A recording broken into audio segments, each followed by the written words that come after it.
आज शनिवार का दिन है, जिस दिन अपन इस दरिद्रता से मिलने के लिए पीपल के पेड़ के नीचे आए हैं।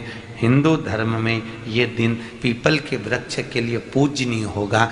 जो भी शनिवार के दिन पीपल के वृक्ष की पूजन करेगा, दूध चढ़ाएगा या मिष्ठान का भोग लगाएगा, लक्ष्मी और नारायण उसके घर में प्रवेश कर जाएगा। लक्ष्मी और नारायण उसके घर में प्रवेश करेगा। इसलिए नियम बनाया। कौन से दिन का? शनिवार। लक्ष्मी जी बोली, नारायण आपने तो एक दिन का वार लिख दिया। शंकर जी ने 7 वार बनाए हैं, रविवार, सोमवार, मंगल, बुध, गुरु, शुक्र और शनि। ये शिव जी ने बनाए। अब एक दिन आपने अपना बना लिया, बाकी के दिन अगर कोई इस पीपल के वृक्ष के नीचे आएगा और यहाँ तो दरिद्रता बैठी है, तो उसका क्या होगा?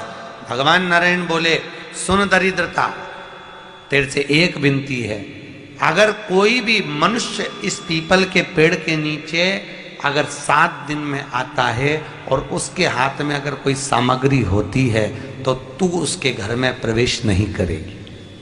नियम है पीपल के वृक्ष का, या तो पानी का लोटा लेकर जाओ, कुंकू का चोपड़ा लेकर जाओ, शक्कर लेकर जाओ, या पेड़ के नीचे चींटी को डालने के लिए आटा ले जाओ, पर खाली हाथ पीपल के वृक्ष के नीचे कभी मत जाओ, कभी नहीं जाओ।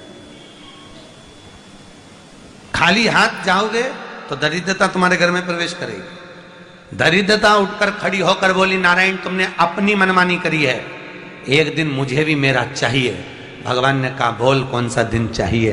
दरिद्रता कहती है, रविवार के दिन इस पीपल के वृक्ष के नीचे मैं दिन भर नृत्य करूं, इसमें रहूं, और जो यहां आए रविवार को मैं उसके घर में प्रवेश करूं। भगवान ने कहा, ठीक है। दरिद्रता, रविवार का दिन एक ऐसा दिन रहेगा जिस दिन तू इस पीपल के वृक्ष के नीचे नृत्य करेगी, और जो आएगा इस पीपल के वृक्ष के नीचे तो उसके साथ प्रवेश करेगी। मैंने तुझे वर दिया। इसलिए हमारे यहाँ केवल पीपल का वृक्ष अगर दीवार में भी लग जाता है ना, किसी की फैक्ट्री की दीवार में, किसी के घर की दीवार में पीपल का वृक्ष अगर लग जाता है, पीपल का पौधा लग जाता है, उसको कितना भी तोड़ लो वो वापिस लग जाएगा। फिर तोड़ोगे फिर लग जाएगा। अगर पीपल के पौधे को तोड़ना है तो केवल रविवार का दिन एक नींबू, एक मिर्ची और बमूल का कांटा, ये 3 चीजें रखने के बाद में आधे घंटे बाद रविवार के दिन पीपल के पेड़ को उखाड़ कर फेंक दो। दूसरी बार कभी पीपल दीवार में लगता ही नहीं है, कभी नहीं लग सकता। केवल एक रविवार का, केवल एक संडे, इतवार का। घर में दीवारों पर अगर पीपल लग भी गया है, इसलिए पीपल के वृक्ष को उखाड़ने का, अगर घर में पीपल लगा हुआ है या पीपल का पौधा हमारे घर में लग गया, उसको उतारना, निकालना, लगाना, तो पीपल के वृक्ष को अगर निकाला जाता है तो रविवार के दिन, और अगर पीपल के वृक्ष को कहीं लगाया जाता है तो सोमवार के दिन या मंगलवार के दिन, बुधवार के दिन, इन दिनों में लगा सकते पीपल के वृक्ष कहीं लगाना। शनिवार का दिन एक ऐसा दिन होता है जिस दिन पीपल के वृक्ष को कहीं जाकर लगाया नहीं जाता, क्योंकि शनिवार के दिन पीपल के वृक्ष के नीचे लक्ष्मी रहती है। हम अपने हाथों से अगर पीपल का वृक्ष किसी दूसरी जगह पर शनिवार को रोपित करते हैं तो हमारे घर की लक्ष्मी अपने घर से छिन्न होकर चली जाती है। इसलिए शनिवार के दिन पीपल लगाया नहीं जाता, किसी के घर जाकर उसको वापस पलटा नहीं जाता। लग गया उसको डर। प्रभु मेरी धर्म पत्नी को कहाँ रखूं आप बताओ? वो तो जहां यज्ञ होता है, अनुष्ठान होता है, दान होता है, पुण्य होता है, सत्कर्म होता है, वहां जाने को तैयार नहीं। अब करूं क्या? भगवान ने बोला, एक काम करो। दुर्वासा जी बोले, जिसके यहाँ रात्रि में बर्तन झूठे पड़े रहते हो उसके घर में इस दरिद्रता को लेकर तुम प्रवेश कर जाना। जिसके यहाँ रात्रि में बर्तन झूठे पड़े हो वहां लेकर प्रवेश कर जाओ। दूसरी जगह दुर्वासा जी बोले, जो स्त्री घर में दोपहर के समय पर सो रही हो उसके घर में इसको लेकर प्रवेश कर जाइए। जो स्त्री दोपहर के समय में घर पर सो रही हो इस दरिद्रता को लेकर प्रवेश कर जाइए। तीसरा, जिसके यहाँ पर दरवाजे पर कांटे वाले पौधे लगे हों उस घर में इस दरिद्रता को लेकर प्रवेश कर जाइए।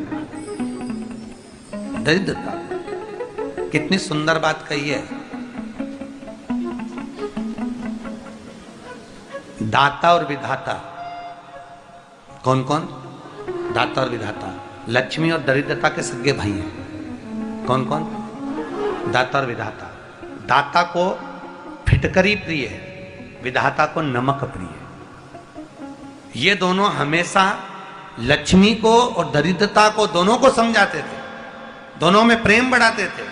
आज भी हिंदू धर्म की रीति है, यहां तो ठीक है, जिसके यहां पर भी अगर थोड़ी सी भी परेशानी होती है, थोड़ा सा क्लेश होता है, अशांति होती है, लक्ष्मी नहीं टिक रही हो, काम नहीं बन रहे हो, बहुत प्रयास करा जा रहा हो और हमारा कार्य नहीं होता, तो क्या करते हैं? फिटकरी और नमक को पानी में डाल देते हैं और घर में पोछा लगा देते हैं। आप लोगों ने आजकल फेसबुक पे भी पढ़ा होगा, व्हाट्सएप पे भी पढ़ा होगा। तो क्यों लिखा उसमें? उसका कारण ही केवल ये है कि दाता और विधाता की प्रियता उसमें। माता ख्याति के जो 4 बच्चे हुए, इसमें जो 2 लड़के हैं, दाता और विधाता, उसकी प्रियता उसमें,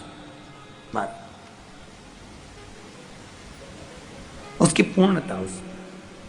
अब दुर्वासा जी बोले अपनी धर्म पत्नी को वहां लेकर, जहां कांटेदार पौधे लगे हों वहां पर लेकर प्रवेश कर जाइए।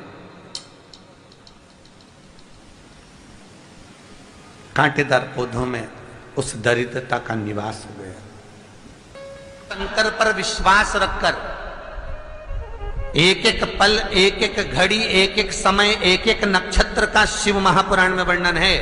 यहां तक शास्त्र कहता है कि पीपल के वृक्ष की जब भगवान शिव रचना करे, पीपल के वृक्ष की जब रचना करी गई तो उस पीपल के वृक्ष में भी कौन सा समय किसका है, ये शिव महापुराण वर्णन करती है। सुबह 4 बजे से लेकर 7:30 बजे तक पीपल के वृक्ष में ब्रह्मा जी का वासा होता है। 7:30 बजे से लेकर 10:30 पौने 11 बजे तक पीपल के वृक्ष में भगवान विष्णु का वासा होता है। 10:30 बजे से लेकर पीपल के वृक्ष में 11:30 बजे तक पितरों का वासा होता है। 11:30 बजे से लेकर 12:30 बजे तक पीपल के वृक्ष में आहूतों का वासा होता है। 12:30 बजे से लेकर शाम को 4 बजे तक पीपल के वृक्ष में वासुकों का वासा होता है। 4 बजे से लेकर शाम को 7:30 बजे तक पीपल के वृक्ष में शंकर का वासा होता है। 7:30 बजे से लेकर 9:30 बजे तक पीपल के वृक्ष में कुबेर का वासा होता है। 9:30 बजे से लेकर फिर कुबेर के वृक्ष में अन्य देवों का वासा चालू हो जाता है। इसलिए हमारा हिंदू धर्म कहता है, हमारे शास्त्र कहते हैं कि पीपल के वृक्ष को जब पूजा जाता है, पीपल के वृक्ष की जब पूजन करी जाती है तो सुबह 10:30, 11, ज्यादा से ज्यादा 11:30, ज्यादा से ज्यादा 12, उसके पहले पीपल के वृक्ष की पूजन कर लेना चाहिए। क्यों? क्योंकि 11:30 बजे से लेकर 12:30 बजे तक पीपल के वृक्ष में पितरों का वासा रहता है, आहूतों का वासा रहता है, फिर वासुकों का वासा आता है। पितृ किसको कहते हैं? महाराज जो पूरी उम्र लेकर चले गए और उनके भीतर अभिलाषाएं बहुत थी, मैं ये भी करना चाहता हूं, मैं ये भी करना चाहता हूं, वो पितृ हो जाते हैं। आहूत किसको कहते हैं?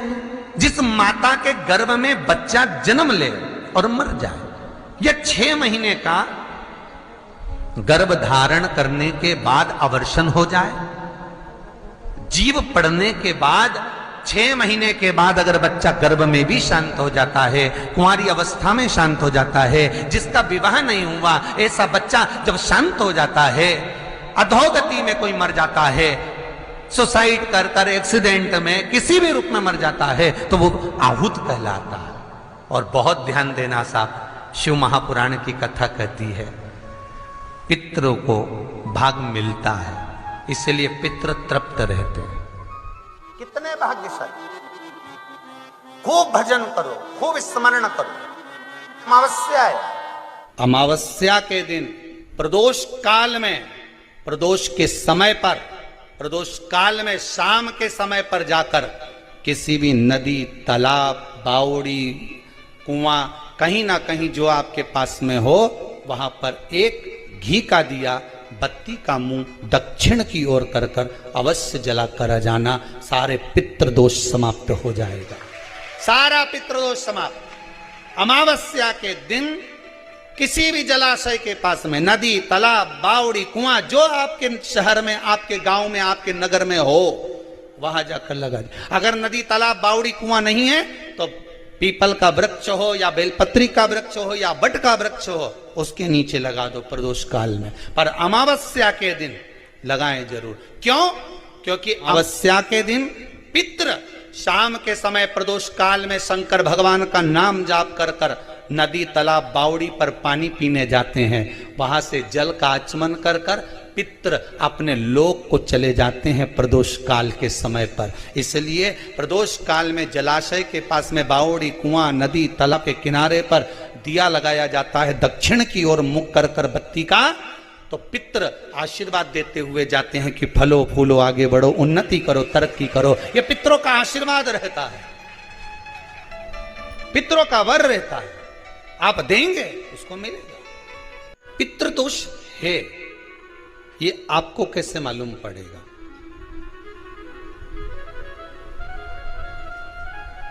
पितृ भूखे हैं इसका तो वर्णन हमने पहले कर दिया कि रात्रि को जब आप सोने के बाद में 1-1.5 घंटे बाद अगर आपकी नींद खुल जाए, 1 घंटा 1.5 घंटा आप सो लिए, उसके बाद जो नींद खुली तो 1-1.5 घंटे तक अगर आपको नींद नहीं आ रही है, रात्रि को सोने के बाद में 1 घंटे बाद जब उठे तो आपको प्यास लग गई,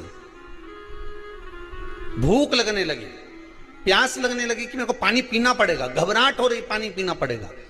1-1.5 घंटे सोने के बाद अचानक नींद खुले और आपको प्यास लगे, समझ लेना आपके पितृ भूखे हैं और प्यास है।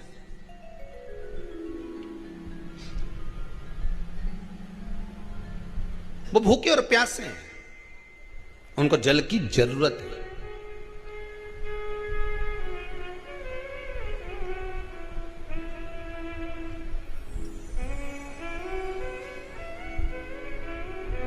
किसी भी नदी में, सरोवर में, कुंड में, बावड़ी में, तालाब में, आप तीर्थ में जाकर जब स्नान करते हैं तो स्नान करने के बाद एक काम का नियम बना लो कि अपने हाथ की अंजलि में जल लेकर अपने पूर्वजों को देना। प्यासे रहते हैं, भाग मांगते हैं।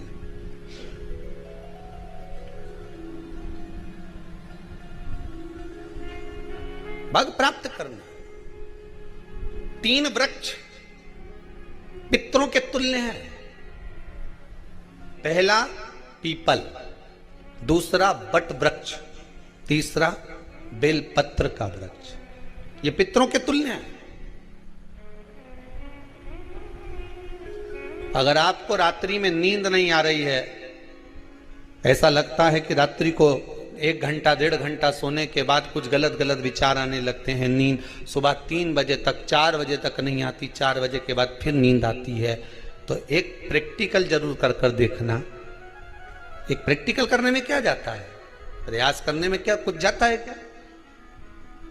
प्रैक्टिकल कर कर देखना कि कहीं सीवर वाला महाराज झूठ तो नहीं बोल रहा, तो प्रैक्टिकल करने में कुछ नहीं जाए। 1 लोटा पानी लो, उसमें थोड़ा सा कच्चा दूध डाल लीजिए, बेलपत्री का पेड़ या पीपल का पेड़ या बट का पेड़, इन पेड़ के नीचे ले जाकर उस दूध को दोपहर में सुबह 10 बजे से लेकर 12 बजे के बीच में ले जाकर चढ़ा दीजिए। रात्रि को फिर ना आपको प्यास लगेगी, ना भूख लगेगी, नींद एक बार लगी तो सुबह ही खुलेगी। प्रैक्टिकल करने में क्या जाता है? पानी डालने में तुम्हारा कुछ जाएगा? अरे बोलो तो सरी, हमें 10 रुपया का दूध जरूर उसमें, और तुम इतनी चतुर हो, इतना सारा दूध थोड़ी डालोगी, तो 2 चिल्ली डालोगे। कहाँ तुम इतना डालने वाली हो है?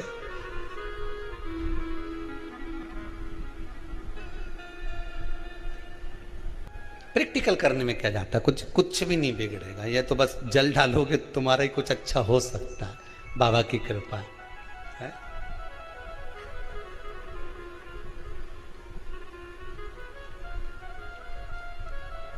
तीन वृक्ष पितरों के तुल्य हैं। पहला जम के बोलिए पीपल, दूसरा बट वृक्ष, तीसरा बेलपत्री का वृक्ष। तीन पीपल के वृक्ष में 52,000 ब्राह्मण एक साथ निवास करते हैं, इसलिए पितृतुल्य। बट वृक्ष ब्रह्मा जी के मस्तक से बना, इसलिए पितृतुल्य है। और बेलपत्री का वृक्ष माता पार्वती जी के अश्रु से बना। जब आंसू गिरे थे माता जगत जननी जगदम्बा पार्वती के, उस समय पर पितृलोक में हलचल उत्पन्न हो गई थी। हमारी नातिन की आंख में आंसू कैसे आ गए? मैनावती की पुत्री है,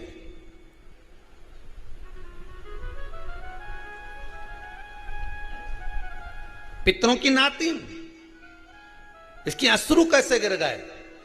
पार्वती जी ने कहा ये आंसू नहीं, मेरा पुण्य भाग प्रकट करती हूं बेलपत्री के रूप में। तो पितरों ने वर दिया था कि ये बेलपत्री का वृक्ष हमारा आशीर्वाद है, इसके नीचे अगर कोई दीप लगाता है, शिव को स्पर्श कर चढ़ाता है, उसके पितरों की शांति होगी, हम स्वयं उसको आशीर्वाद देने के लिए पधारेंगे। बेलपत्र का वृक्ष पितृतुल्य।